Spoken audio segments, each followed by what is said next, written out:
of Texas, from sea to shining sea, from Detroit down to Houston, and New York to LA, where there's pride in every American heart, and it's time we stand and say that I'm proud to be an American, where at least I know I'm free, and I won't forget the men who died, who gave that right to me, and I gladly stand up next to you and defend her still today, 'cause there ain't no doubt I love this land. God bless the USA.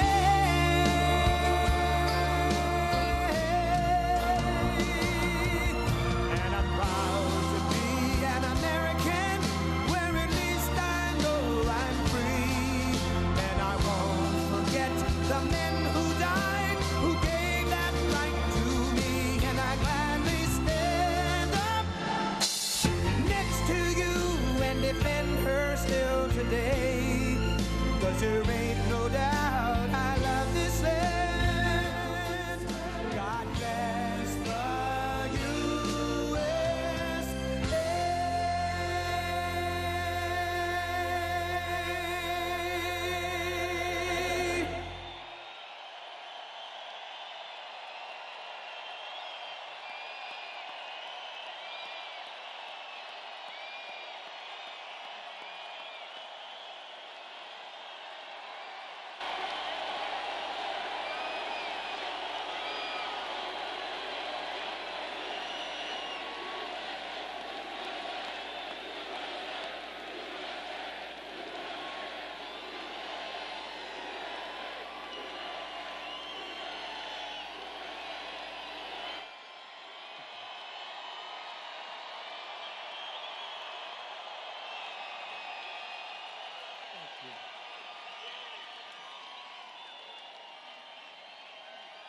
Thank you very much. Thank you, Minnesota. This is a great state. We are going to win this state in a very short period of time. Thank you. This feels like the day before the election.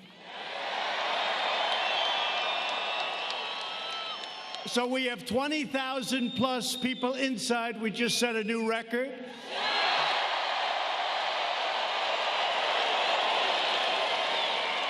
And we have 25,000 people that we still love outside.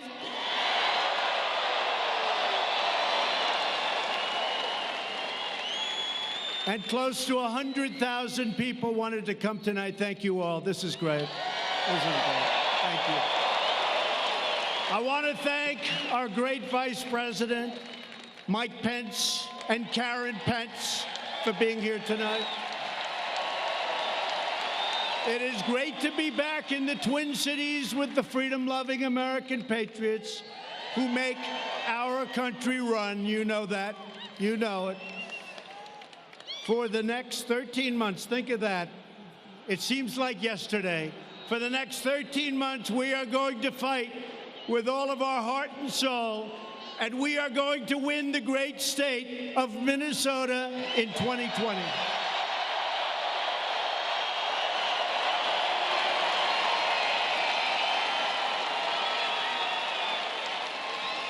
America now has the #1 economy anywhere in the world, and it's not even close.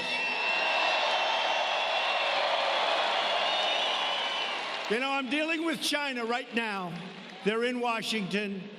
We're going to see if we make a deal.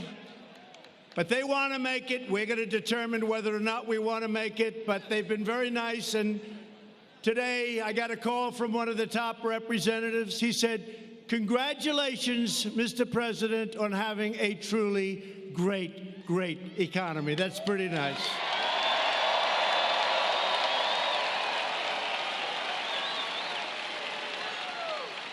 We picked up, since the election, trillions of dollars in value, and China has lost trillions of dollars in value. I will say this.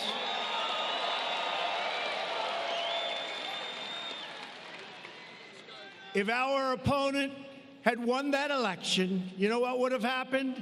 Right now, China would become it would be the #1 economy anywhere in the world, and right now I can tell you they're not even close.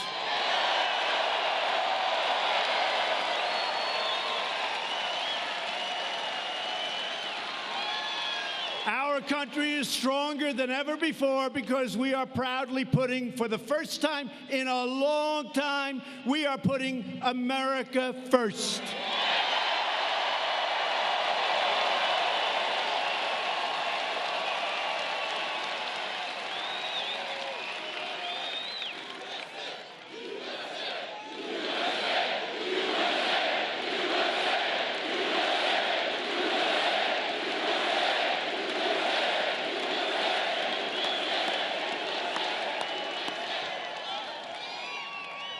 And I have to say, there are a lot of very beautiful red T-shirts in the audience.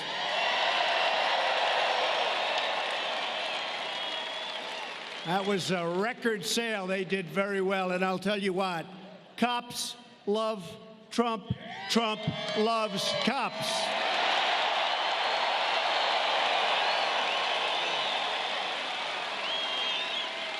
Our bold pursuit of this pro-American agenda has enraged, and you know what's happened? It's enraged the failed ruling class in Washington. Not easy to get them out, but we're doing it slowly but surely. These corrupt politicians and the radical leftists got rich bleeding America dry, and they knew that my election would finally end their pillaging and looting of our country. And that's what they were doing. And that's what they continue to try and do. That is why from day one, the wretched Washington swamp has been trying to nullify the results of a truly great and democratic election, the election of 2016. They're trying. They're not getting very far. They want to erase your vote like it never existed. They want to erase your voice, and they want to erase your future. But they will fail because in America, the people rule again.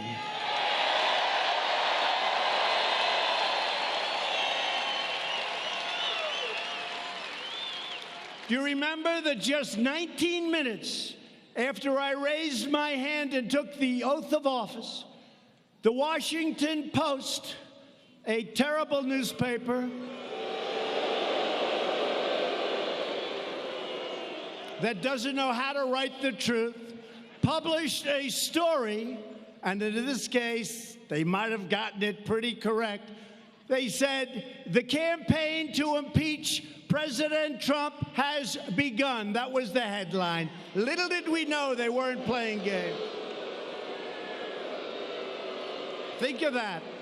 That was 19 minutes after the oath of office. Months earlier, Peter Strzok.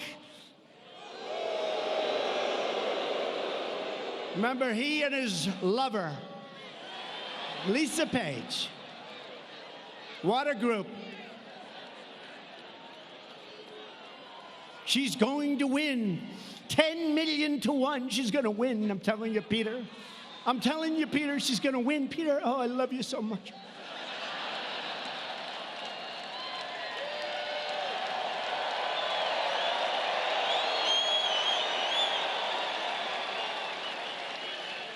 I love you, Peter. I love you too, Lisa. Lisa, I love you. Lisa, Lisa.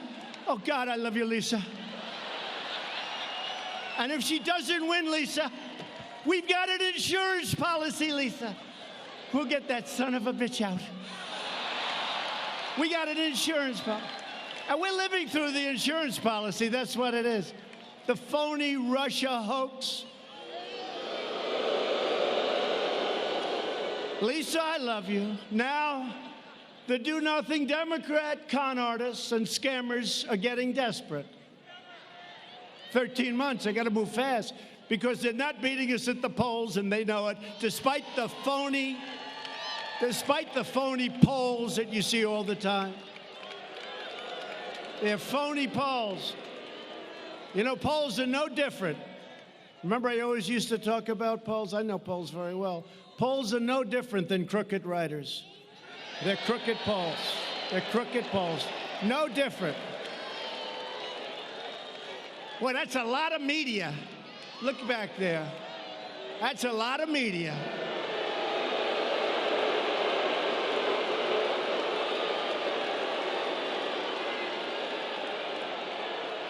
They are so dishonest, and frankly, they are so bad for our country.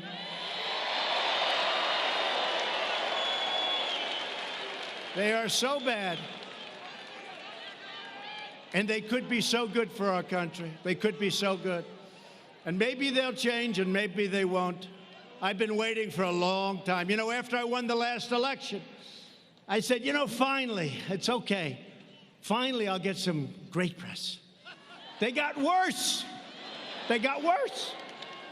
I said, finally, I said to the First Lady, darling, we're going to finally get respect. We're going to finally get media and press coverage that's going to be great. Look at what we've done. And I'm telling you, they did. They got worse. And they know they cannot win. You understand. Well, if you didn't understand, honestly, there's no way anybody could win. Because you'd believe them. If you believe them, there's no way anybody could win, because it's like 94%. I can do the greatest things in history, and they'll make them bad to very bad. And if I do a neutral, something neutral, it worked out okay, not great, not bad. It's like, give them the electric chair. That was terrible. Right? No, this is the worst. These people and the Democrats, they're partners. It's a partnership. How about on the newscast, like the word manufactured? It's manufactured. And every newscast, tonight in a manufactured deal along the border. The word's never been used before. All of a sudden, every newscast is using it. It's a talking point given to these fakers by the Democrats.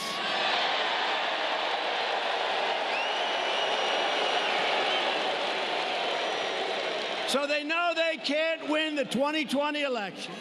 So they're pursuing the insane impeachment witch hunt. I've been going through it now. For more time than I've been in office, because, you know, like Strzok with his insurance deal, this was before. Remember this. This was before. That statement was made months before I took office. That statement was made months before the election took place. They said, just in case, we're going to have an insurance policy. That only means one thing. We're going to get them out. So they're telling us we can't let that ever happen again to another president.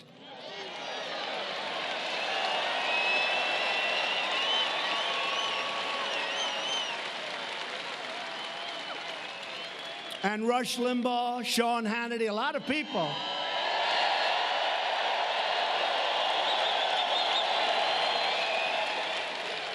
The great Mark Levin. We have a lot of great people. Lou Dobbs, great people. You know what they said? Every one of them, plus many others. There's no other man that we've ever met that could have taken it. It's true. Maybe I'm a little different up here, I don't know. But I enjoy it. To me, I'm energized because we're draining the swamp.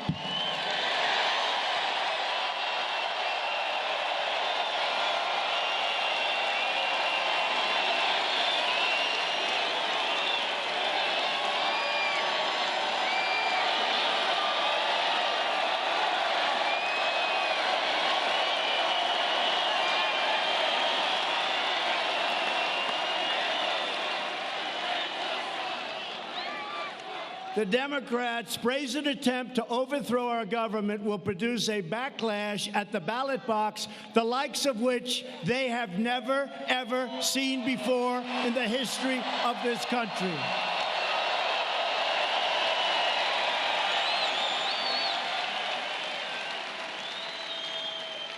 These are bad people. My phone call, as an example, with the president of Ukraine was perfect. Everybody that looked at it. And the only reason I released it was that the Democrats put out a phony narrative. So I had no choice. And I don't want to do that as president. Every time a president from a country calls me or I call them, we have to release the text. How can you do business that way? Who's going to want to speak to your president? So the president of Ukraine reiterated today at a major news conference on other subjects that he was under absolutely no pressure. He doesn't even know what they're talking about. And he used the word, there was no blackmail during this call. He used that term.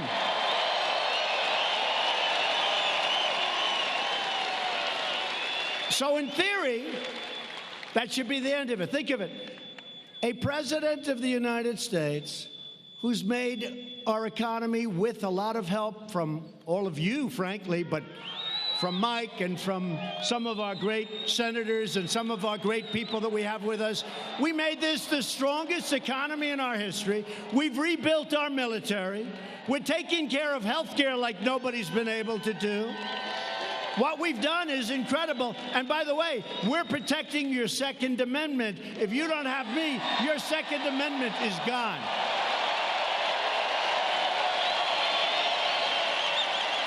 So, we have the greatest economy, the greatest military. We've rebuilt our military, $2.5 trillion, because when I took it over, it was a mess. And what do they want to do? Let's impeach our president, right? I don't think so. I don't think so. I think we're going to have a turnout the likes of which we've never seen in the history of our country.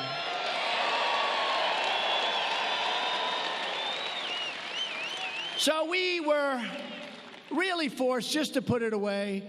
We were forced. I said, just do it. Got the approval from Ukraine. I have to ask. I said, hey, do you guys mind? They said, that's a strange request. I said, don't worry about it. Do you mind? And they said, please, go ahead. Nothing was said wrong on that call. So we released the transcript of the call, which was so good that crooked Adam Schiff, this guy is crooked.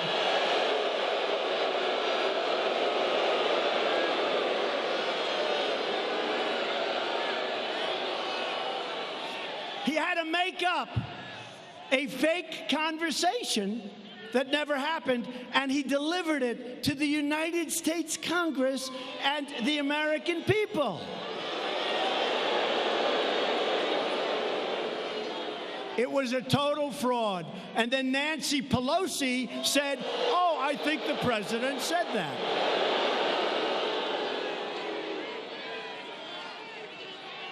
These people are sick. I'm telling you, they're sick. And you know what? Had they waited one day longer, they would have had the transcript of the actual call, word for word. It would have been perfect. Instead, they released it. They went early. They said all these horrible things. You know why? Because they never thought in a million years that I was going to release a transcript of the call.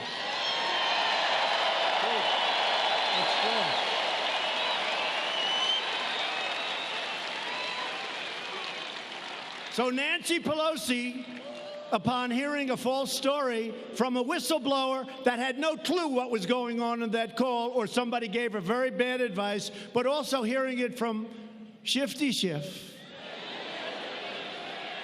Nancy Pelosi said a day before seeing the transcript of the call with the Ukrainian president, we've got to impeach him. We've got to impeach him.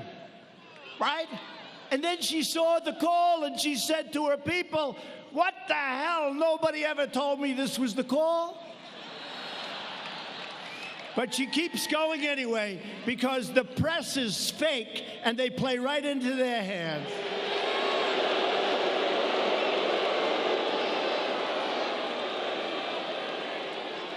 The do-nothing Democrat extremists have gone so far left that they believe it should not be a crime to cross our border illegally, and it should be a crime to have a totally appropriate, casual, beautiful, accurate phone call with a foreign leader. I don't think so. As our brilliant White House counsel wrote to the Democrats yesterday, he said their highly partisan and unconstitutional effort threatens grave and lasting damage to our democratic institutions, to our system of free elections, and to the American people. That's what it is, to the American people. It's so terrible. Democrats are on a crusade to destroy our democracy. That's what's happening. We will never let it happen. We will defeat them.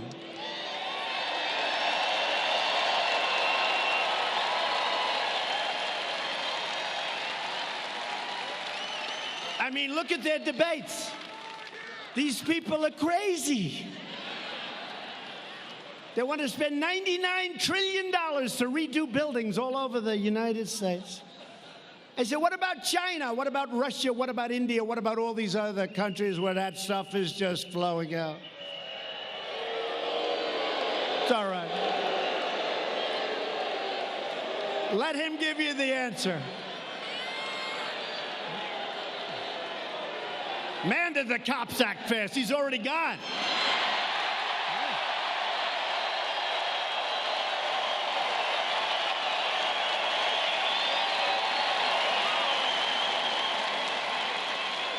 Unbelievable. That's the fastest. You know, I love law enforcement. I love the cops. I love the police. I love it.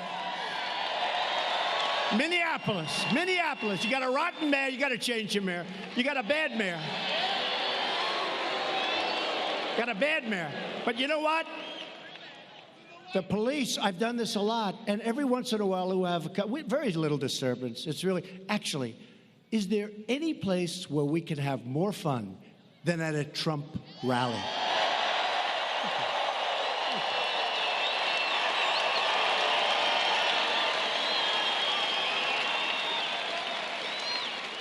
And we've set every record at every place virtually that we've gone. And one of the big musicians said, and Trump does it without a guitar. Can you believe it? Without a guitar.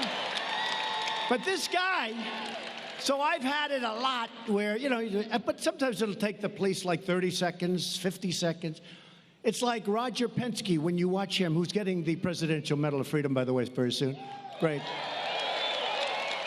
He won 18 Indy 500s, 18, Roger Penske. But it's like the way they change those tires.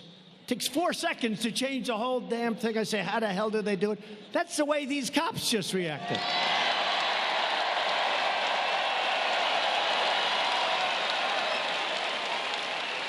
That was a record. I think it was a record. I've had good service, but I've never had anything like that. I look up, the guy is already gone. We love you with the red shirts. So now the Democrats are making a pathetic bid to save Sleepy Joe Biden. And you know what? I'd love to run against him, to be honest. Anybody like that, if you can't beat him in a debate, you got a big problem, folks. Big. You can't beat him in a debate, you can't be president. Because what are you going to do against President Xi and Kim Jong-un? You can't beat Sleepy Joe. And now we're going to meet with Kim Jong-un. I don't think so. But he's totally owned and totally controlled by the Washington swamp for many years. 2 months after President Obama put Joe in charge of Ukraine policy, they put Joe Biden in charge of Ukraine policy. Listen to this, and the press will not write it. They say, in totally unsubstantiated charges, every time they talk about him, President Trump has said that his son walked away with a fortune. Now, you know that's a totally unsubstantiated charge. Really? It's not unsubstantiated, it's fact. Joe's son, Hunter, got thrown out of the Navy, and then he became a genius on Wall Street in about 2 days. By the way, whatever happened to Hunter? Where the hell is he?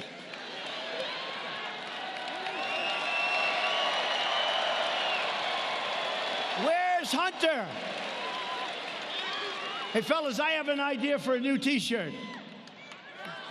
I love the cops, but let's do another T-shirt. Where's Hunter? Where is he?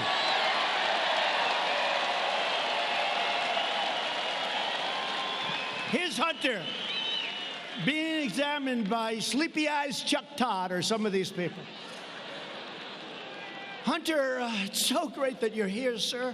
Hunter, I know they're giving you approximately $168,000 a month. I hear they paid you a big check of $3 million. I just want to speak on behalf of NBC, who's absolutely one of the worst. I just want to tell you, Hunter, I just want to tell you, I couldn't be happier for you and your family. And I know you don't know anything about energy, and I know it's an energy company, but I think they made a great deal, Hunter. And then they fly to China. And I'm dealing with people right now, they're tough as hell, those Chinese negotiators. And Hunter, who's not too smart, Hunter, he goes in, he has a meeting, he walks out in his fund with $1.5 billion, with a B, $1.5 billion.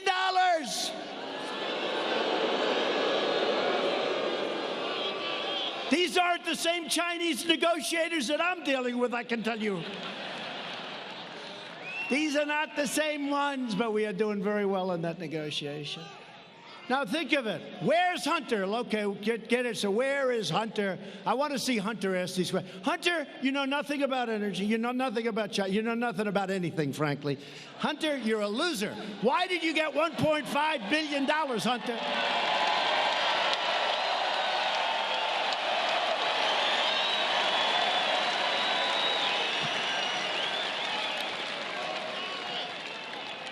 And your father was never considered smart.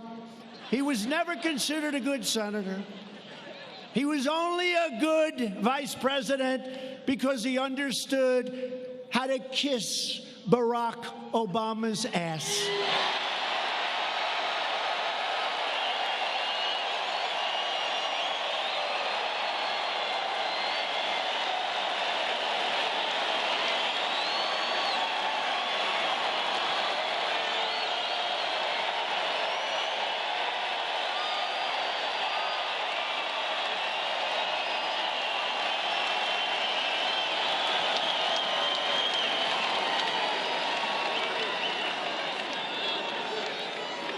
True.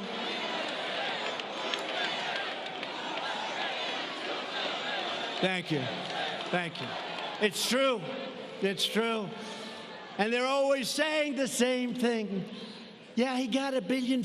We admit it. They admit it. There's nothing. But always that same thing.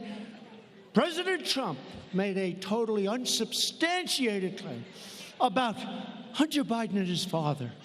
It's not unsubstantiated, you crooked son of a guns. It's 100% true.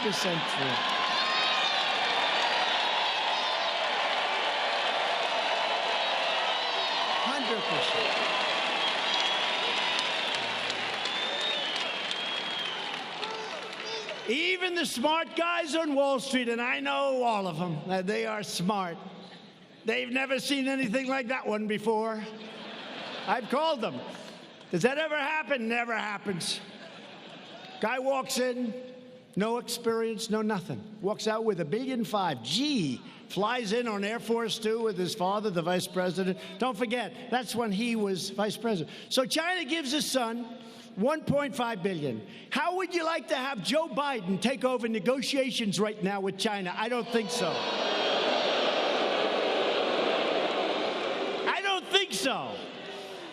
Meanwhile, Biden allowed China to rip off America for 8 years as vice president, and Barack Obama let him just rob us blind, and we're not doing that anymore. Those days are over.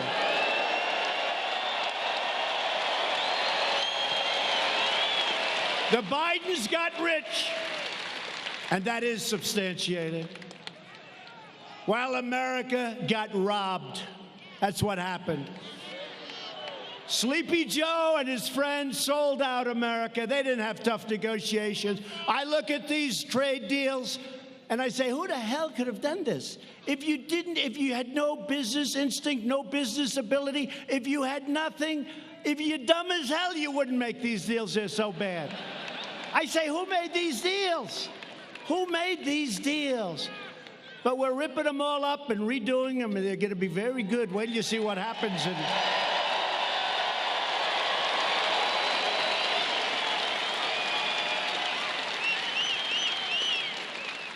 And now that I'm your president, you see it. America is winning again, and we're respected again as a nation.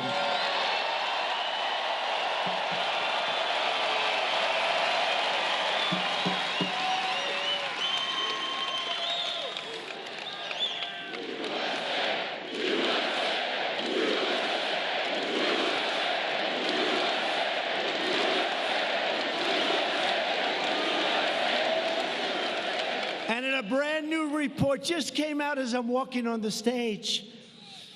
Hard to believe, actually. It turns out that Joe Biden was vice president. He worked with the so-called whistleblower.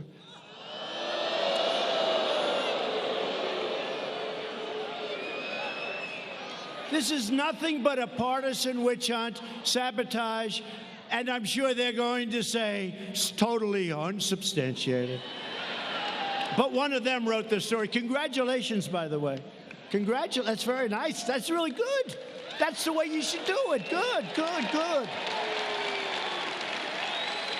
In the twisted worldview of Democrats and the media, it's okay for politicians to ship our jobs to foreign countries, flood our communities with drugs and crime, and enrich themselves at America's expense. Their treachery is allowed because they go along with the rigged Washington game, and it is far more rigged. When I ran, I thought it was rigged, but this is crazy what's happening. But if you refuse to bow or bend to the Washington swamp, which I could do very easily, I'd be much more popular. Folks, it would be so much easier. You know, very smart, I gotta tell you, isn't it much better when I go off script? Isn't that better?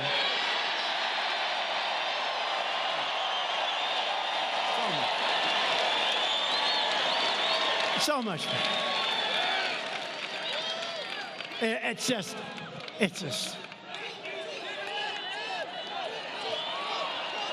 Hey, folks, the greatest buyer of advertisements in the history of the world, Mike Lindell, My Pillow.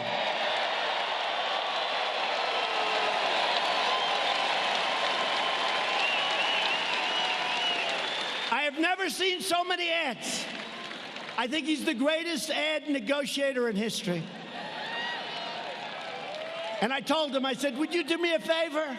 All the money we spend in these political campaigns, if I gave some of that money to Mike, I think it would have ads every single minute of every single show. I never saw so many ads. Anyway, but the lawless political establishment will try to frame you. They'll persecute you. They'll swear and just swear up and down that they're telling the truth. When Nancy Pelosi was on television the other day, I have to say, I was very proud of George Stephanopoulos. I was very proud. It's not often. She said, no, Shifty Schiff told the truth when he said that. Stephanopoulos said, no, wait a minute. No, it wasn't the truth. It was a false statement. No, it was the truth. He said no, and then she really believes it. So she's either got one of two problems. She's either really stupid, okay, or she's really lost it, or maybe there's a certain dishonesty in there someplace.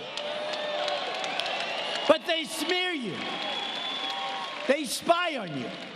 And they target your friends, your family, your staff for harassment, for abuse, for destruction. I came down to Washington with incredible people. We won a great political campaign. They were bright-eyed and bushy-tailed. We know that's a nice phrase. They came down. They were happy. They wanted to turn the country around. They wanted to do great things. All of a sudden, they get summoned and they get subpoenaed by Robert Mueller. How good was he as a witness? Not too good. And by people that were, I call them the 13 angry Democrats that turned into 18 angry Democrats.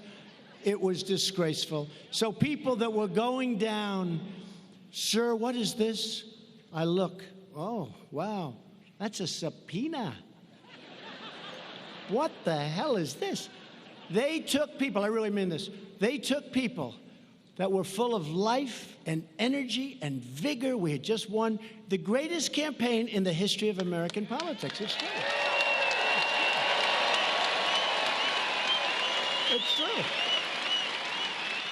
And they destroyed their lives. They destroyed their lives. They went home.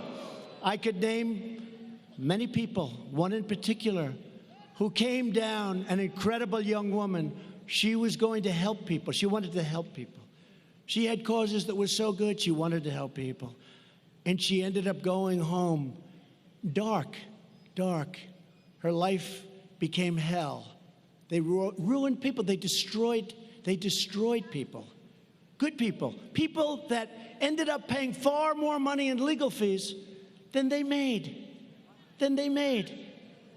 They destroyed great people. They're vicious, horrible, and the media was behind every single step.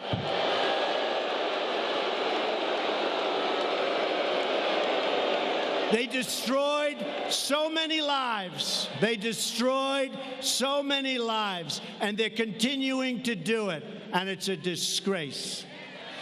When all of their ludicrous hoaxes have been exposed as frauds, these sinister fakers then tried to impeach you for daring to call out their own corruption. There's nothing like the dirty political establishment. And I have to tell you, this is, a friend of mine, very smart, brilliant guy. He was with me about 2 weeks ago. We just got rid of the Russia hoax, and then a week later, the Ukraine hoax starts. I had a week of I can think about everything perfect, it's so beautiful. And he said, President, I said, call me Donald. You've called me Donald for 35 years. I will. Thank you, Donald. I've lost all my friends because they're all scared to talk, honestly, I'm the president. They can't talk to me anymore. It's like they're afraid. They respect the office. It's true. They say, President, I say, do me a favor, Richard. You've called me Donald for 35 years. Call me Donald, please. I want somebody to call me Donald.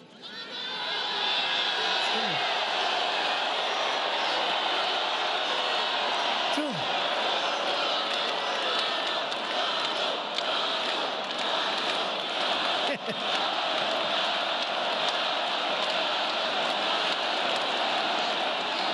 He said to me,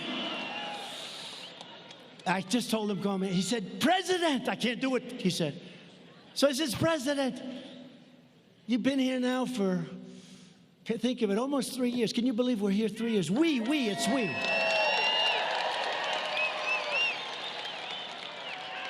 And we have to promise them no more than 16 years, okay? No more. 16 more years. I'm only kidding. Now they'll go back. See, he wants to run for more. But he said, President, could I ask you a question? It's so important to me. He's a great businessman, very successful. He said, you deal with all of these nations, these great, powerful. Who is the worst to deal with? Is it China? Is it North Korea? Is it India? Is it Russia? Please tell me, Mr. President, who is the toughest nation to deal with? I said, you're not going to believe this. It's the USA is the toughest nation to deal with. The USA. It's true. Because we're dealing with some very sick and deranged people.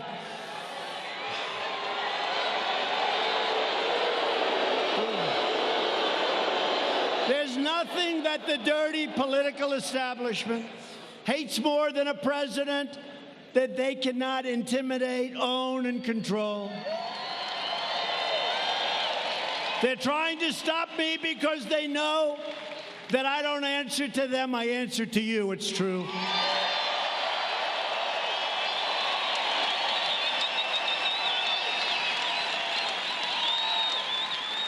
I never say this. I don't think I've ever said it in a speech, but maybe they'll find out if I did. Then they'll give me Pinocchios. He said it before, but I don't know if I ever said this. But you know, I make as president about $450,000, right? I give it away. No, wait. I don't care. I never hear anything. Can you imagine if I didn't? I give it away to, you can only give it. You can't keep it. You can't actually make a gift. You can give it to your different agencies. So I can give it to health, I can give it to transportation, I can give it to military, but I give it away all the time. Now, and if I ever did, but it's $450. If somebody stays from, let's say, a Middle East country in one of my hotels, and we charge him $392.53 for staying, and I never heard of the guy, and I don't want to hear about him. They say Trump is getting rich off our nation. I lose billions being president. I don't care. It's nice to be rich, I guess. But I lose billions. If somebody rents a room someplace and they pay me 2 months in rent or hotel fees, I never heard of the people. I never know who they are. They say emoluments. Nobody ever heard of the word emolument before. Emoluments. It's the craziest thing I've ever seen. I tell you, it's cost me billions of dollars to be president. It really has. And at some point, I'll probably have to prove that, and I look forward to doing it. It's very easy. It's very easy. And there is nothing that makes me happier than making that decision to run and win and straighten out the mess that these people have created.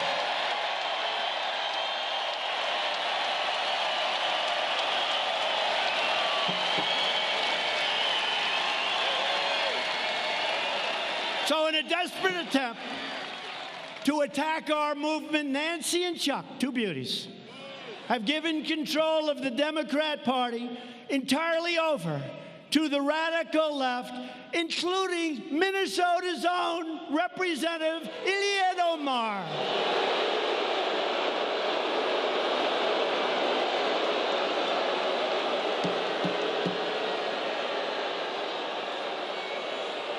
You know, I know you people.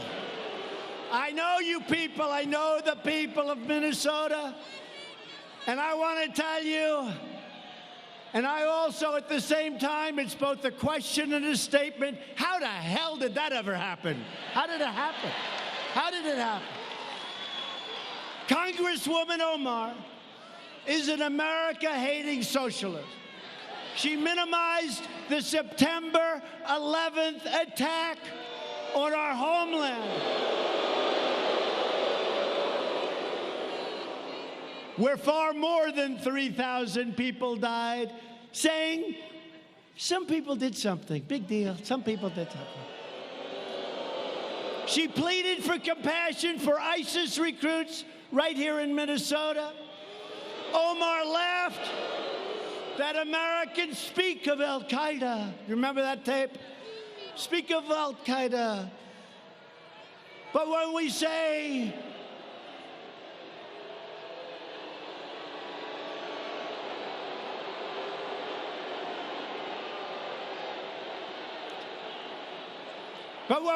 something about the United States, you just don't say America with any intensity. Remember that?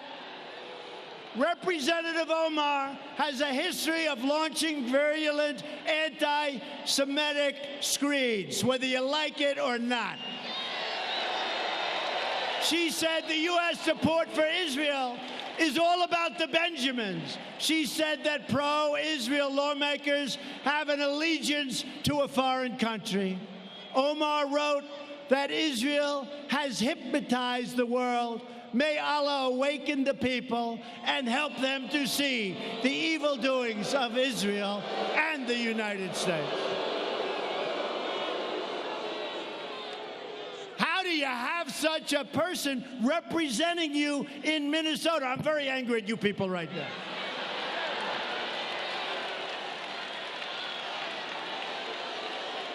She is a disgrace to our country, and she is one of the big reasons that I'm going to win and the Republican Party is going to win Minnesota in 13 months.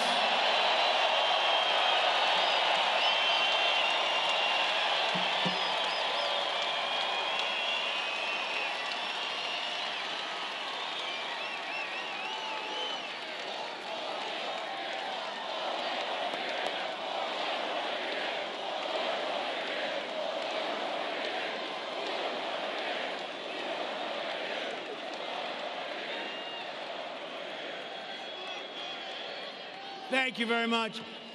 So we're honored to have with us today a special guest, a man that really is a terrific, talented writer. He knows a great deal about all those tangled lies of Omar. Mr. Scott Johnson of Powerline. He wrote some stuff. I can't believe it. Where's Scott? Where's Scott? Thank you, Scott. Thank you, Scott. What a job. Man, do you have her figured out. The only problem is, Scott, it's incredible talent, much more talented than most of these people that you heard about. The problem is they never pick it up. They don't want to pick it up. But we pick it up, Scott, and the people get it, and we thank you for your great reporting. Thank you. Thank you very much. As Scott reported, everything about Omar is a fraud, including her name. Scott reports his sources told him that, quote, Omar's legal husband was Omar's brother and that she had married him for fraudulent purposes. You mean like coming into the United States, maybe? And as Scott says, we have seen a plethora of congressional scandals in our history, yet we have never seen scandals like Omar's in Congress, and nothing gets done about it. I hope that some of you people are looking, because what AOC has gotten away with campaign financing, and what I call it AOC plus 3, that's what it is, and Omar is one of the 3. What AOC has gotten away with all of that money that she used for her personal self with campaign finance is worse, and nothing happens to them, but it happens to you, and it's not fair. The fact is, we're in a struggle for the survival of democracy in America. The only message these radical socialists and extremists will understand is a crushing defeat on November 3rd, 2020.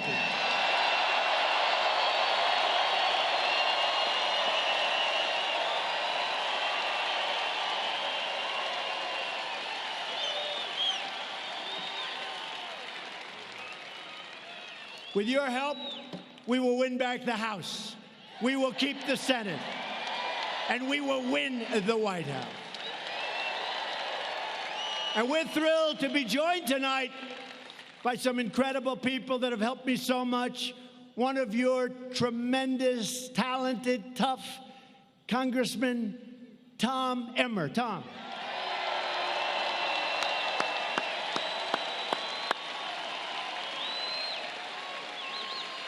Also a man you don't want to fight him and you don't want to play him in hockey because he was tough. He just won, not that recently, but pretty recently, and I was out here campaigning for him and working hard, and it turned out to be an easy race because everyone loves him and respects him. Congressman Pete Stauber. And a man who gets in the trenches, and he just doesn't care. He wants to win for the people. He loves you. He loves this state. He loves this country. Jim Hagedorn.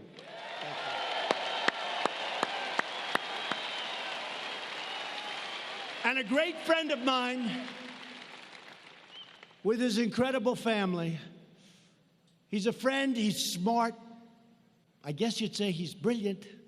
His education is incredible. His military career has been incredible. Then he ran for office, and now he's a United States Senator from the great state of Arkansas, Senator Tom Cotton.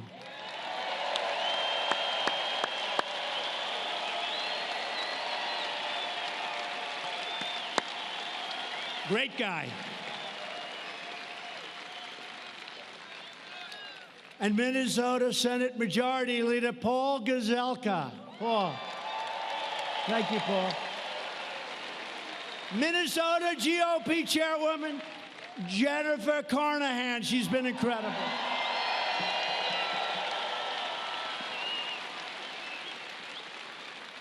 I said, Jennifer, are we going to win in 13 months? She said, honestly, sir, I've never seen anything like this. It's going to be easy. Don't ever say. Just assume we're like 2 points behind, okay? 2 points behind. You never, ever, please. You always just assume you're a little behind. But we're going to win this state by so much that people are going to be shocked. And plenty of other states, too. You know, we had a rally 3 weeks ago in New Mexico. And New Mexico's a hard state for Republicans, hasn't been one in a long time, also. And we had receptivity that was unbelievable. The audience was 40% Hispanic, where we're doing great.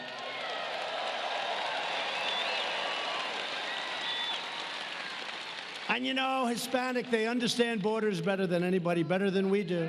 They understand safety. They understand their job.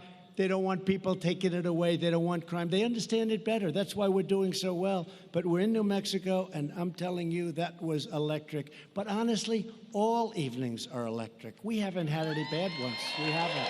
They're all electric. A woman who headed up the great state of Michigan for me, a state that hadn't been won in a long time by a Republican, for whatever reason, but it hadn't been won. I guess we didn't have the right candidates, right? But a woman who would call me constantly. I'd say, I don't want to talk to her. She's giving me a headache. Sir, if you make one more trip, you're going to win Michigan. I'd say, all right. I make the trip. I go back home. I get a call the next morning, sir, we need one more. This went over and over and over. And we ended up winning the state of Michigan.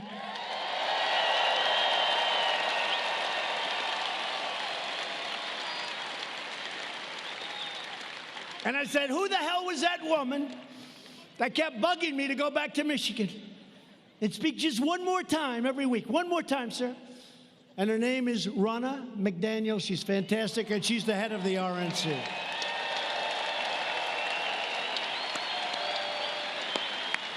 She's great. And our campaign manager, a man who's really been, you know, they used to say that Crooked Hillary had a very, very sophisticated campaign. After she lost, they said, I guess it wasn't sophisticated. We had a sophisticated campaign.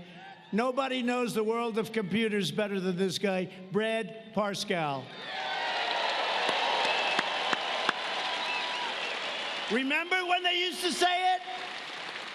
You know, I never got credit. My father used to teach me, if you can do it for less and win, that's good. He wasn't talking politics. The last thing, he's looking down. He's definitely looking down, not looking up. He was great. He was tough, but he was great. But my father would say, if you can do it for less and win, that's a good thing, not a bad thing. If you can build a building for less money than the guy across the street, and if it's a nicer building and you can rent for less, that's like a good thing. So in the campaign, we spent much less money than crooked Hillary Clinton, much. And we won. And we won. We won 306 to 223. That's a pretty big, remember? Remember they said Electoral College. And by the way, when you run, if you're running, the Electoral College is like the 100-yard dash, and the total vote, you don't go certain places. You focus. Electoral College, we have to explain to them, it's different. So we won 306. And you remember they used to say, one's the 100-yard dash, you practice. One's the mile, you practice. It's a different race. Winning the total vote is much easier, in my opinion. The Electoral College, I had to go to 22 different states. For the total vote, I'd go to like 4 states maximum, right?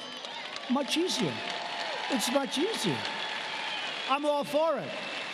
But the Electoral College is better for our country. because it forces you to go places that you wouldn't go. I love Maine. I went to Maine 4 or 5 times. I needed 1 point. Maine gave me 1 point. And what happened? I went there numerous times. Everyone said, why? Because I was told by these fraudsters back here in the media that Trump cannot get to 270. He cannot get. They had me maximum, if everything worked, right, at 269. So I kept going to Maine. And you know what? We won that 1 point in Maine. But I kept going. They say, why? I said, well, first of all, it is really a beautiful place. But we won the point. But they said he cannot get to 270. I heard this for months and months. I had such a headache. Almost as bad as listening to Mike's damn commercials about those pillows. Maybe I need one of those pillows to cure my headache. Does it cure headaches? I think so. But here's the thing. So they said he cannot get to 270. In other words, you can't win. You don't get to 270, it's over. You can't win, right? He cannot do it. There's no way of doing it. And they were right. I got to 306.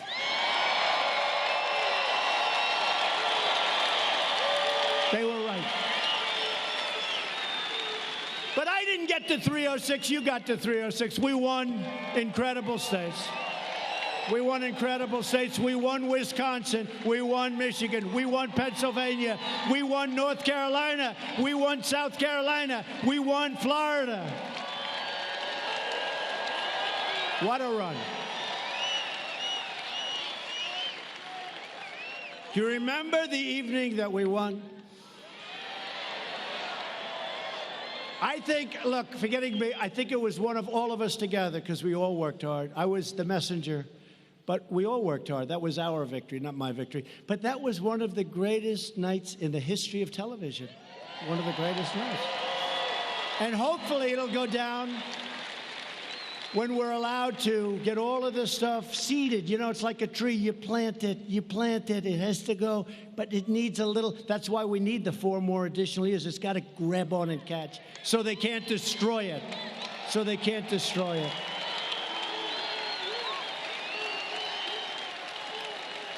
But I think it'll go down, and I hope it's going to go down as one of the greatest evenings in the history of this country, because it's never happened anything like that before. And these guys don't even question it. They just sit back and say, I guess he's right about that.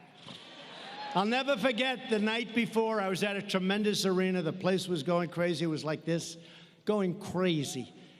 And 2 reporters that hate my guts, they looked at themselves. They looked at each other. Famous shot. They're looking like this, and they're saying, what the hell is going on? They knew. And I didn't need Beyonce and Jay-Z.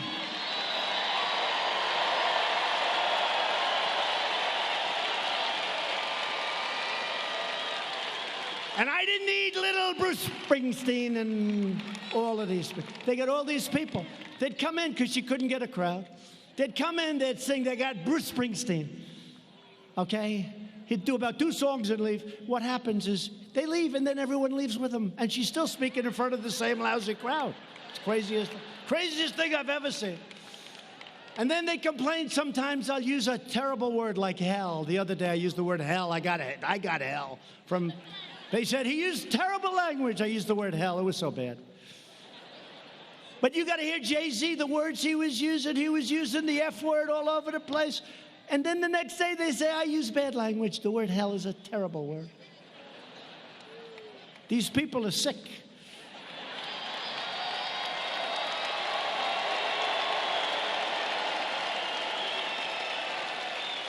But that was an amazing evening.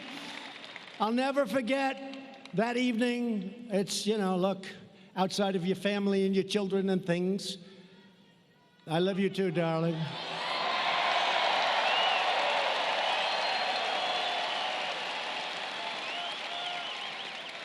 It was one of the highest rated evenings in the history of television. You add up all those networks. Remember the woman crying? Oh, my God. No, they weren't biased at all. Now, another very special man who's with us today, but he'll never be a man to me. He'll always be my boy. You know what I mean, right? He's my boy. He's my little 6'6" boy, Eric Trump.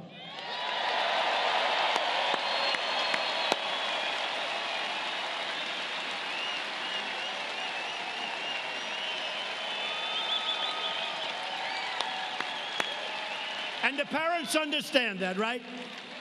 They may be big and strong and older, and to a parent, a child is always their boy or always their little beautiful girl. And I know that's probably politically incorrect. They'll say, it was terrible what he said about women. Terrible. But they're our boy and they're our girl, and it doesn't matter how old we get and how old they get. Is that a correct statement?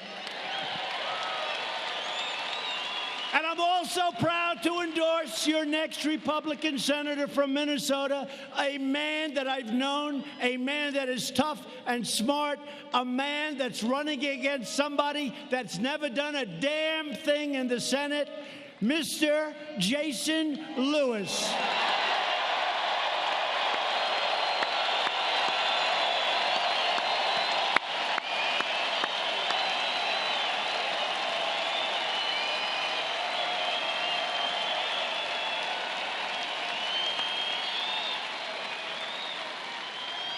And Jason did a great job in Congress. Congressman Lewis, thank you very much. And thank you for putting up with all of this stuff, because I'll tell you, it's going to be nasty.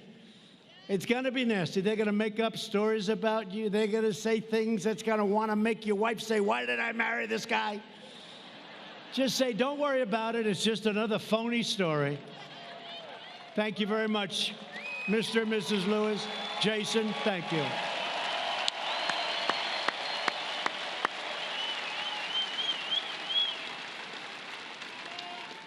And Jason, they can't say that about Tom Cotton. He's too perfect, this guy. He can't say it. They can't say it about you, Tom. Anyway, good luck, Jason. Do well. And I don't know why, but with all of the great people I just introduced, for tonight, maybe this is the most important person. Because I turned on a very good show in the morning, Fox and Friends. They treat us great. I just want fairness.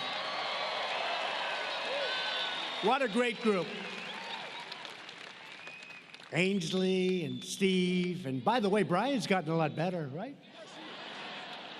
Brian was a 7, and he's getting close to 10 territory. And Steve has been so great, and Ainsley is just incredible. And sometimes Pete Hegseth gets on there for the weekends. And how good does Jesse Waters do? How good? Right, just some really great people.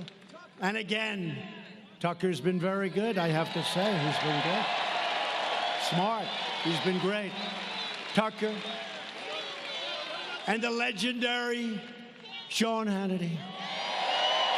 Great. Number one show. Sean's got the #1 show.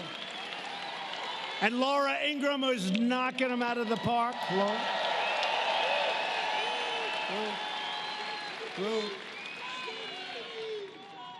And you go over Maria Bartiromo. And the great Lou Dobbs. How good are they? Lou Dobbs.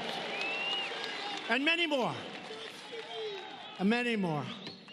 How about Greg? Greg used to hate me. Now he's good. Oh, we can't forget Judge Jeanine.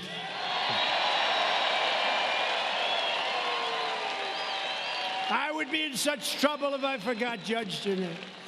No, these are great. And there are many more. I just, look, I'm just rattling some names off, but they're just terrific people. They're terrific people. But a man that I have to really say something very special about. So I'm watching Fox and Friends early in the morning, very early in the 6 slot, because I'm out of there pretty good. And I see a handsome young man named Bob Kroll, Cops for Trump.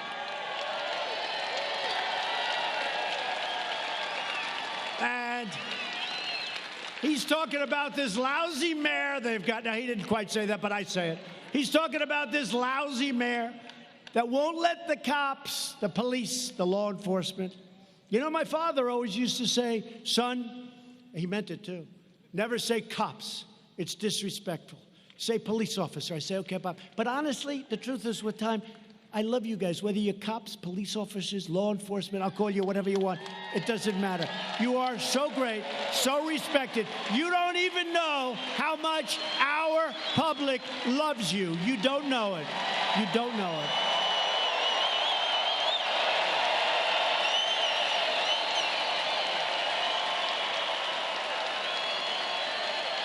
You don't know. But I see this guy, and I don't know if he's done a lot of television before, but he was very effective and very good. And he was saying how the police aren't being allowed to take care of this rally.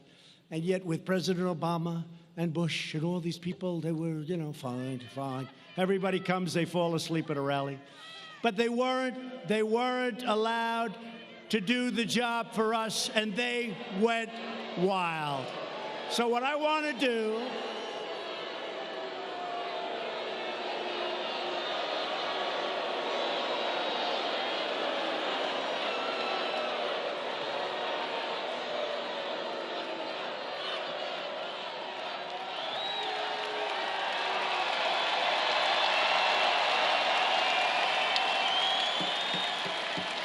go home to mommy. Mommy says, I saw you on television tonight. I love Trump. Don't you ever do that again. Yes, Mom. Yes, Mom.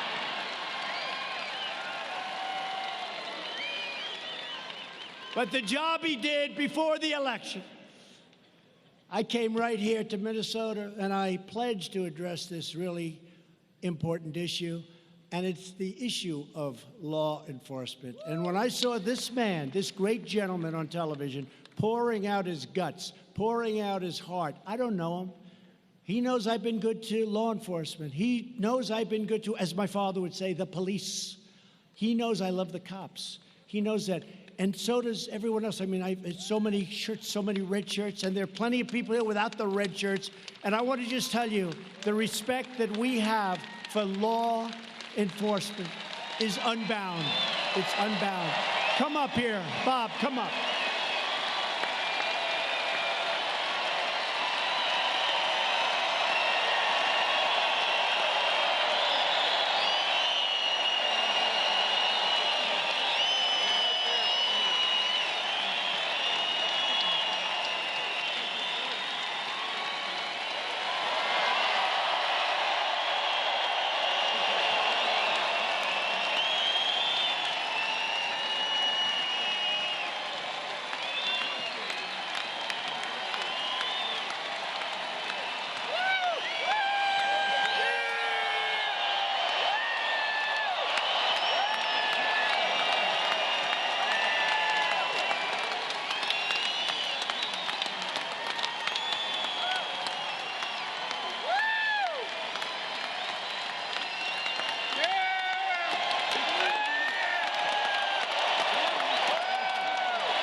What can I say after that?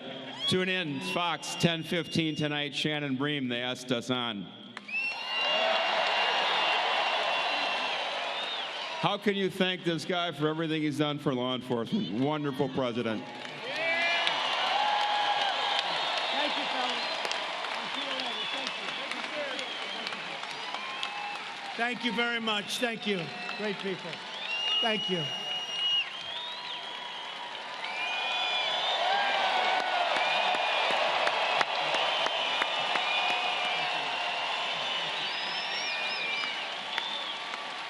What a group.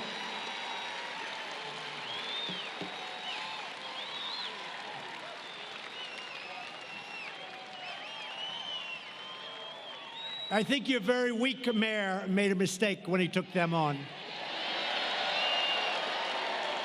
As you know, for many years, leaders in Washington brought large numbers of refugees to your state from Somalia, without considering the impact on schools and communities and taxpayers. I promise you that as president, I would give local communities a greater say in refugee policy and put in place enhanced vetting and responsible immigration controls. And I've done that. Since coming into office, I have reduced refugee resettlement by 85%. And as you know, maybe especially in Minnesota, I kept another promise. I issued an executive action making clear that no refugees will be resettled in any city or any state without the express written consent of that city or that state. So speak to your mayor.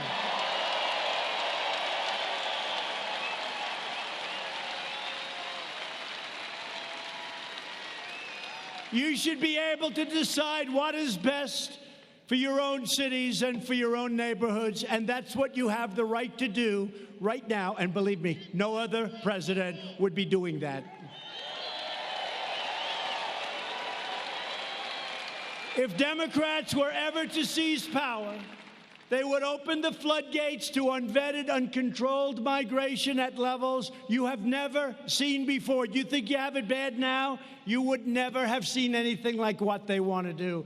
But in the Trump administration, we will always protect American families first, and that has not been done in Minnesota.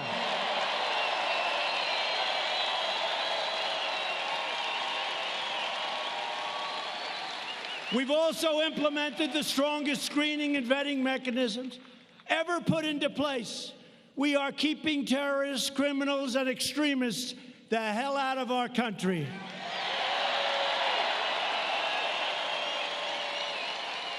And I want to thank the country of Mexico. The president of Mexico has been incredible. We have now 27,000 Mexican soldiers. They're great and they're tough, and they are now protecting our border, and those numbers have gone down like this.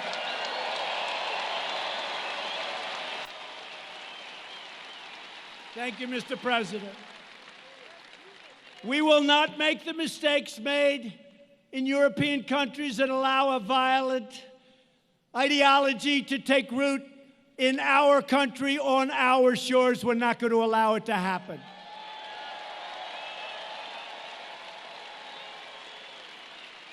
And as you all know, to protect our citizens from those who would do harm to us, I instituted a very controversial, very hard to get travel ban on some of the world's most dangerous countries.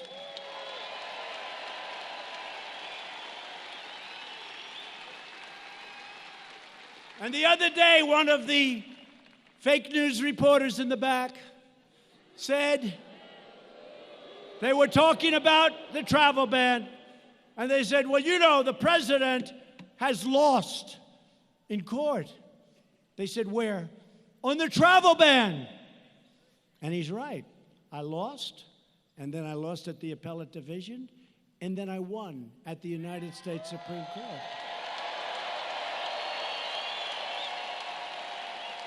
Right?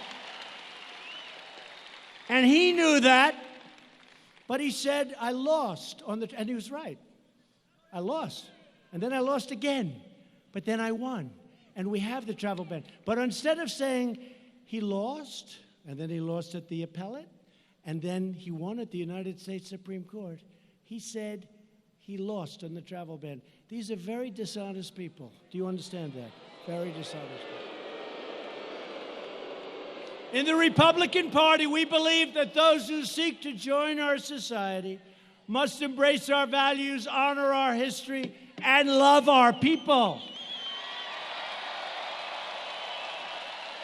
Democrats also support deadly sanctuary cities, which release dangerous criminal aliens into the heart of your communities, and we're not letting it happen anymore.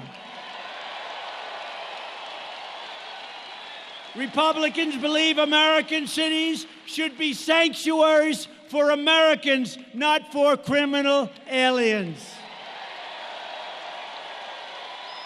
My administration is taking historic action to secure the border. We have reduced illegal border crossings by over 60% since May, and we are building the wall faster than anyone ever anticipated it could be built.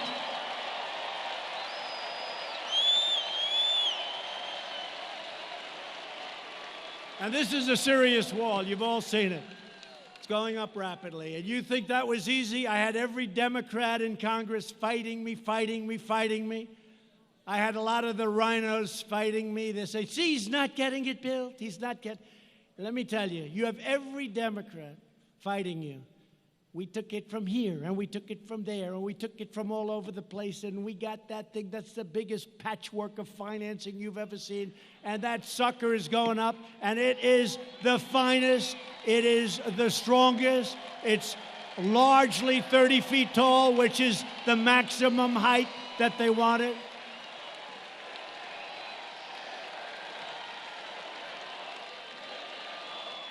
I went to the Border Patrol, and I sat down with 15 representatives of the Border Patrol. And I said, what do you want? What's your ideal?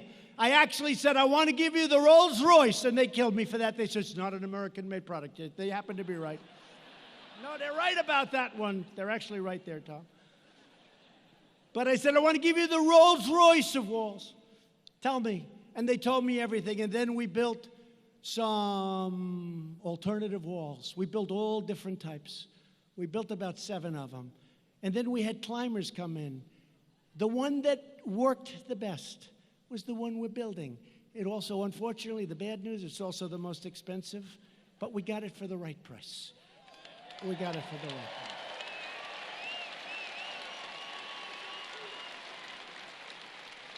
It's steel. It's hardened concrete. It's deep. It's high. It's a thing of beauty.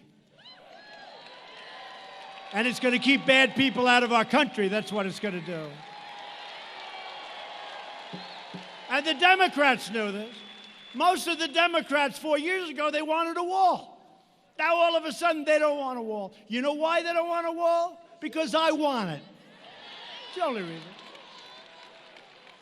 And I just thought of it, like a year ago. I said, man, this could have been so much easier. All I had to do is say, we don't want a wall, and they would have given me all the financing I wanted for the wall. What was I thinking? We're not going to build a wall, and they would have forced me to build it. I would have. Under this administration, we are also ending the endless wars. We have to do it, folks. We have to do it. We have totally defeated the ISIS caliphate, and I did that in rather quick time, if you remember, because we have the greatest fighting machine now. When I came in, it was totally depleted. We have great generals. We have great war fighters, and they did it so fast. I flew to Iraq. I met with the generals, right? I met with the generals. I said, I hear it's going to take a year to 2 years. Sir, we could do it in 2 weeks. I said, what? They don't let us fight, sir. They don't let us fight. We want to fight. They don't let us fight. I said, I let you fight. I said, how come if they say it's going to take anywhere from a year to 2 years, you say you can do it so quickly? He said, sir, we're going to hit him from the front. We're going to hit him from the back. We're going to hit him from the sides, from underground, from overground. We're going to hit the hell out of him. And they did. And we won very quickly. But from now on, we want to fight where it is to the benefit of the United States of America, not to the benefit of other countries. And we will only fight to win. We're only going to fight to win. We don't fight to win. We don't fight to win. The Turks have been fighting with the Kurds for 2 centuries. And Turkey, as you know, is a NATO ally. But I've been rough on them. We've defeated 100% of that ISIS caliphate and no longer have any troops in the area. We don't have any troops. The troops have been pulled out. Where Turkey is carrying out now a very tough campaign against the Kurds. Get them out.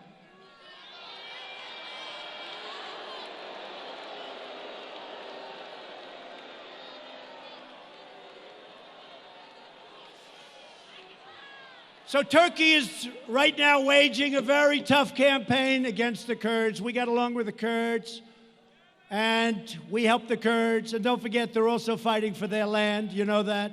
But they're fighting. So we have three choices. You ready? Here are the three choices. We don't have any soldiers there because we've left. We won. We left. Take a victory, United States. We left. Take a victory. Take a victory. Bring our troops back home. I told the story yesterday. I have to sign letters. It's the hardest thing I have to do. I sign letters. Dear Mr. and Mrs. Smith from Arkansas. Dear Mr. and Mrs. Jones from Alabama. Dear Mr. and Mrs. somebody from some great state. I'm sorry to inform you, your son has been killed in combat. I'm so sorry. And every letter is individually done because sometimes the parents, they're grieving and they get together with other parents and I don't want to see that it's like the same letter. So we do different letters. It's the hardest thing I have to do. Hardest thing. It's the hardest thing I have. I was telling Tom Cotton, it's the hardest thing that I have to do. And I signed those letters, and it just breaks your heart. And by the way, there's a time to fight. Nobody fights harder than I do, but there's a time and there's not necessarily a time. But I send these letters out, quite a few, and sometimes I send letters out. It's called Blue on Green, where we're teaching people how to fight, and then they turn the gun on our soldiers and shoot them in the back. And that's the hardest thing for a parent. I have all of them. I know every one. That's the hardest thing for a parent when they get notification because they learn how their child has died. When the so-called people that we're teaching how to fight turn the gun on them and shoot. We've had a lot of that, a lot of it in Afghanistan, more than we've ever had proportionally before. It's a horrible, horrible thing. But I have to sign these letters. And sometimes I go out to a place, Dover Air Force Base. It's a very tough experience. Mike Pence goes. I go. Other people go. Tom Cotton goes. We go out there, and we meet the parents and the families, the wives, the children, the sisters, the brothers. We meet them, and we talk to them. And their son or daughter is being flown in from some faraway place in a coffin. And these things are just impossible. I don't know how parents can do it, even. And I'll meet them, and we have a particular colonel. That's all he does. So good, so professional. And that's what he does. He said, I greet the dead, sir. I greet the dead.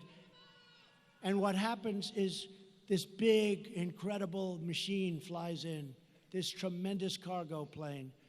And it flies in, so powerful, so big. And I'll be talking to some of the parents, and they'll act like they're fine. I said, how are you doing? We're fine, sir. We're fine. We're really good. I say, that's great. And I'll tell the colonel, I'll say, Colonel, I think they're doing great. No, sir, they're not going to do great. You'll see. And I didn't know what he was talking about. This is the first time. And then we went outside to the runway, and this incredible machine is flying in, and it lands, and it comes over, and it pulls up, and we have military guards. We have incredible, talented musicians that do this. That's what they do. And what happens is that door opens up. And the colonel told me, he said, sir, when that door opens up, those same people that you think are okay do things that you'll never see. You will hear sounds like you've never heard. That's what he does. And I saw that door open up with a coffin, with a flag over it. The door is open, and these beautiful soldiers, 5 or 6 on each side, lifting the coffin and walking down the runway, the plank they call it, off this cargo plane. And I see parents make sounds that were just 20 minutes ago absolutely fine, make sounds, scream and cry like you've never seen before. The colonel was telling me that, sir, you'll see things that you've never seen before. A mother who was fine 20 minutes ago, you think, breaking the military line and jumping off and then jumping onto a coffin of her son or her daughter. Jumping on top of the flowers, on top of the American flag. I've seen this. And then I have all these people that want to stay. They want to stay. And I don't want to stay. We were supposed to be in Syria for 30 days. We've now been there for 10 years. We were supposed to be in Afghanistan for a short period of time. We're now going to be there for close to 19 years. It's time to bring them home. It's time to bring them home.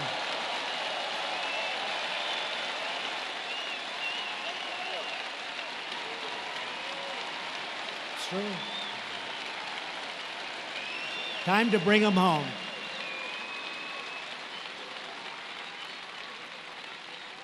We've done our job. We've defeated everyone that we're supposed to defeat. And now we are policing. We are now policing. That's what we're doing. We're policing. And that, as I said, no more respect for the police, but these are military people, and those are police. But we are now policing. We're not fighting, we're policing. And you know what? After all of these years, and one other story, and I have to tell you, I go to Walter Reed on Friday, and I do it quite often. I gave out 5 Purple Hearts, and I meet people that are so beautiful, so amazing. I met 5 warriors, and one was so badly hurt with a loss of arms and a leg. Another one, they're just very, very devastated. But these are great, great people. And I gave out the Purple Heart, and I see the parents, and I have to say, Walter Reed, I want to just say the doctors there, the job they do. You know, you hear so many complaints about the doctors and about the vets and the vets' care, and nobody's done better. We got choice for the vets. We did things for the vets that nobody thought would be possible.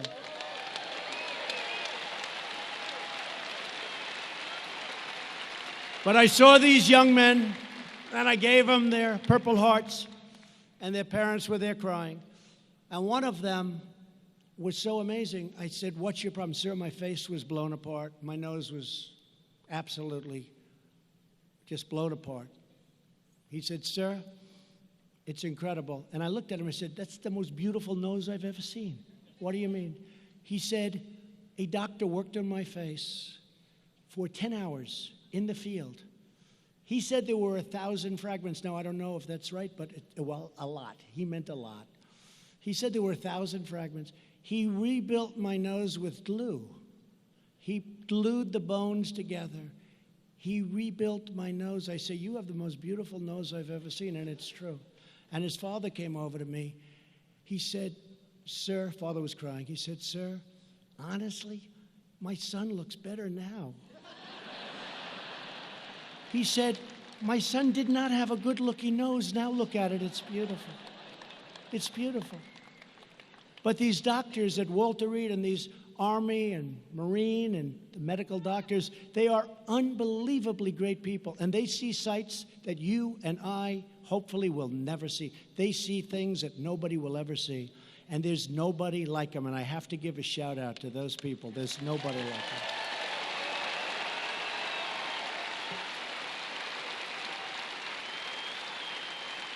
So in the case of Turkey and Syria and the Kurds, we could send in 1,000 troops for a military conflict with Turkey.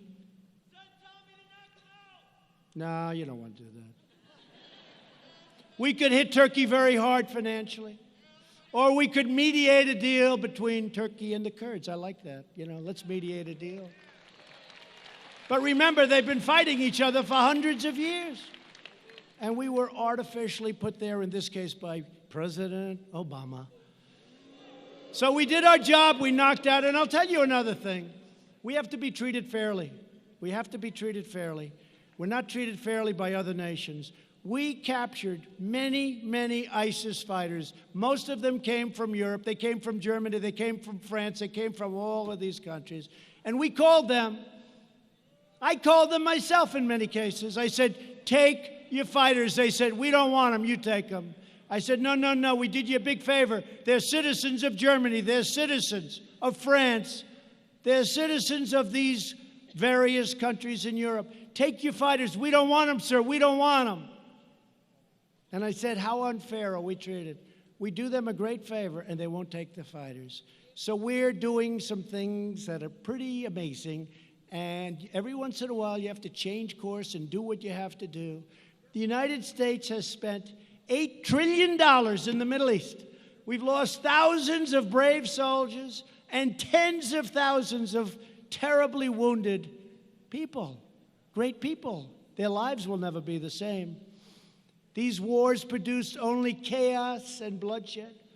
And all of the blood and treasure we sacrificed made the Middle East it's less safe, it's less stable, and it's less secure. And I say it all the time. The single greatest mistake our country made in its history was going into the quicksand of the Middle East. We spent $8 trillion and lost thousands of lives. And by the way, the other side, we can talk about that, lost millions of lives. What did we do? So we're going to pull them out, and we're pulling people out, and we're trying to make good deals, and we're going to bring our soldiers back home, and we may need them for something else, and they'll be ready. Previous administrations lust for regime change and also put historic Christian communities in vastly more danger than they were before we started.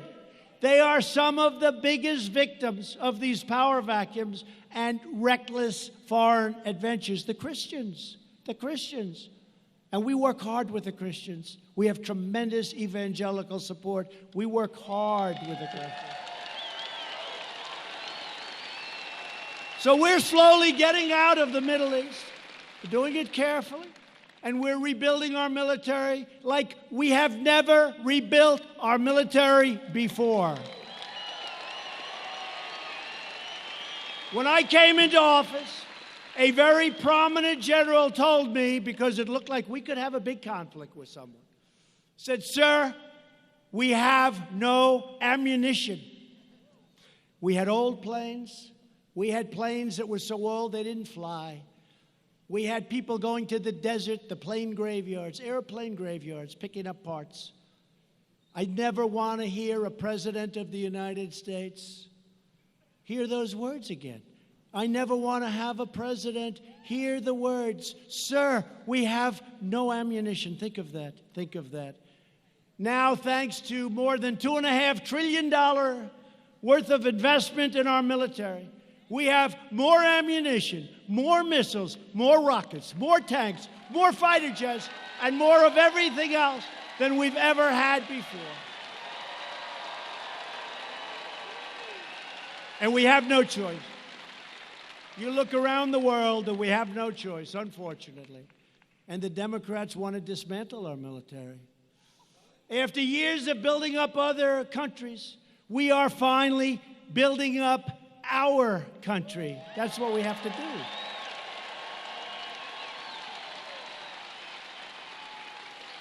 We're replacing the disaster known as NAFTA with the brand new U.S.-Mexico-Canada agreement, USMCA, a giant victory for our farmers, ranchers, workers in Minnesota. Congress should pass USMCA immediately. We hope that Nancy Pelosi can start thinking about passing some legislation instead of thinking about nonsense. And to protect our industrial backbone, I place tariffs on foreign aluminum and foreign steel. And I'm also fighting back against years of chronic trade abuse from China, and the supply chain of China, which was unbreakable, is now breaking wide open. And they understand that. And I don't blame China for what's taken place over the last 25 years. I blame the people that led our country, that let that happen, where hundreds of billions of dollars a year was taken from our country to build China. It's not China's fault. In the previous administration, they put our nation's natural resources under lock and key, including thousands and thousands of acres in a place called Superior National Forest. Last year, I traveled to Duluth and announced that we would be ending this injustice, reopening Superior National Forest, and restoring mineral exploration for the iron ore mines of Minnesota. Tremendous job.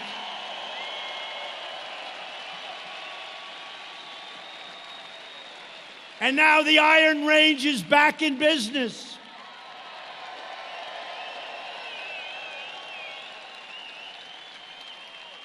And the last time I was here, a man came up to me and said, "Sir, President Obama took our heart away, took our life away." I'll never forget it.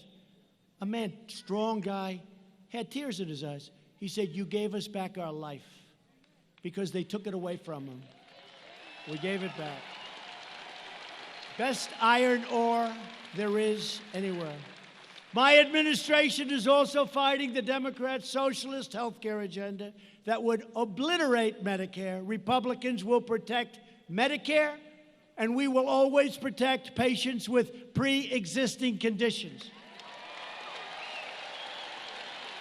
And for those of you that have private health care, health insurance, 180 million people, they are going to end it, obliterate it, and most people are thrilled with it. We are going to leave it. You're going to have your plan the way you want it, and there's no plan like those plans. Virtually every top Democrat also now supports late-term abortion, ripping babies straight from the mother's womb right up to the moment of birth.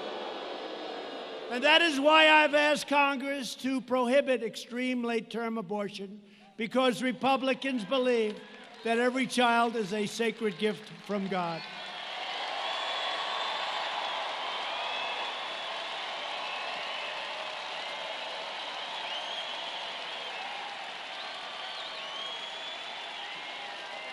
Democrats are now the party of high taxes, high crime, open borders, late-term abortion, socialism, and blatant Washington corruption. The Republican Party is the party of the American worker, the American family, and it's the party of the American dream.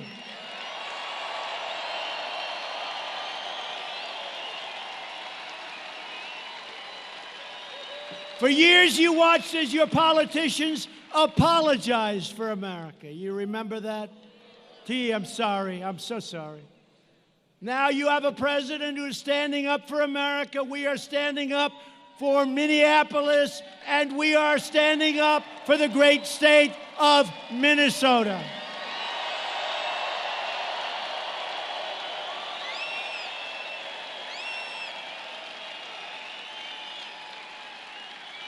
We begin this political campaign with the best record, the best results, the best agenda, and the only positive vision for America. We begin this campaign with, right now, almost 3 years of perhaps the most successful administration in the history of our country. Together, we will help millions more citizens, from welfare to work, from dependence to independence, and from poverty to prosperity. With your help, we will re-elect and we will elect a Republican Congress to create a safe, modern, fair, and lawful system of immigration. We will enact trade deals that ensure more products are proudly stamped with that beautiful phrase, "Made in the USA." We will achieve new breakthroughs in science and medicine, finding new cures for childhood cancer, and ending the AIDS epidemic in America within 10 years. Nobody thought that could be done. It's going to be done. We will defend privacy, free speech, free assembly, religious liberty, and the right to keep and bear arms.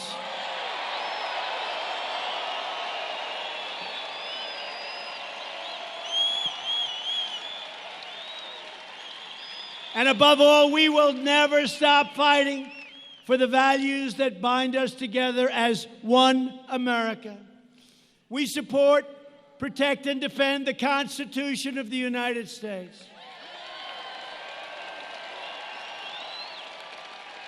We stand with the incredible heroes of law enforcement.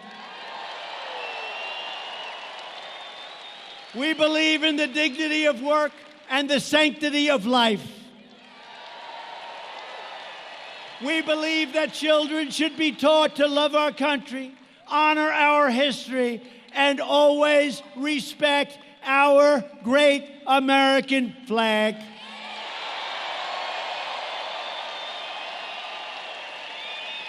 And we live by the words of our great national motto, "In God we trust."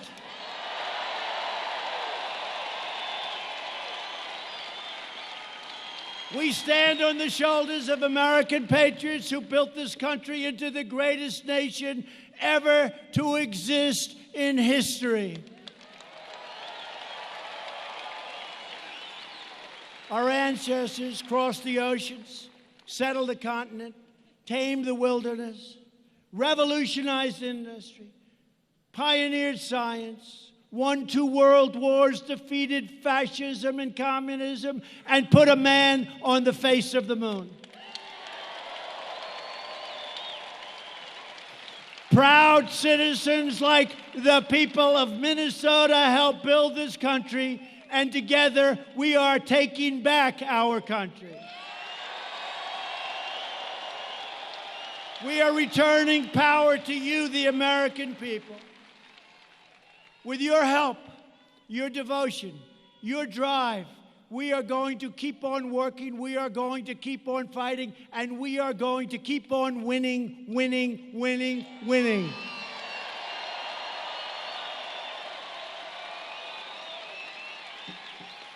We are one movement, one people, one family, and one glorious nation under God.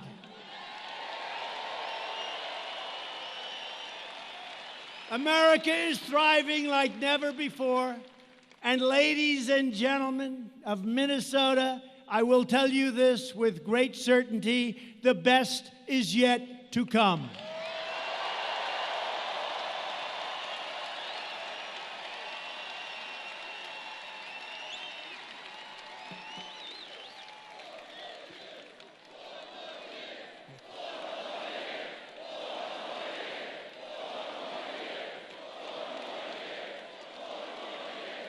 Thank you very much. And just in concluding, together we will make America wealthy again. We will make America strong again.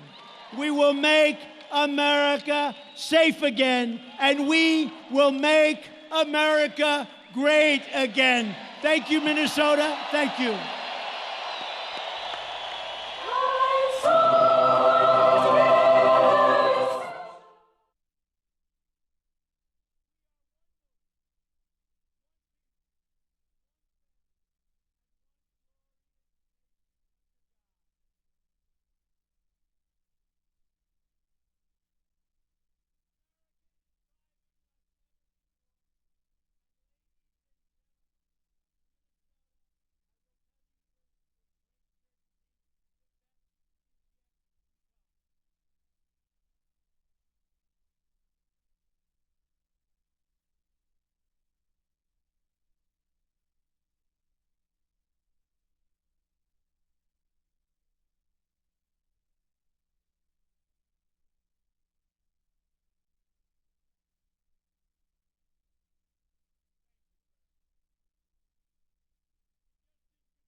Good evening, and thanks so much for watching President Trump's most energetic, I would have to say, rally after seeing the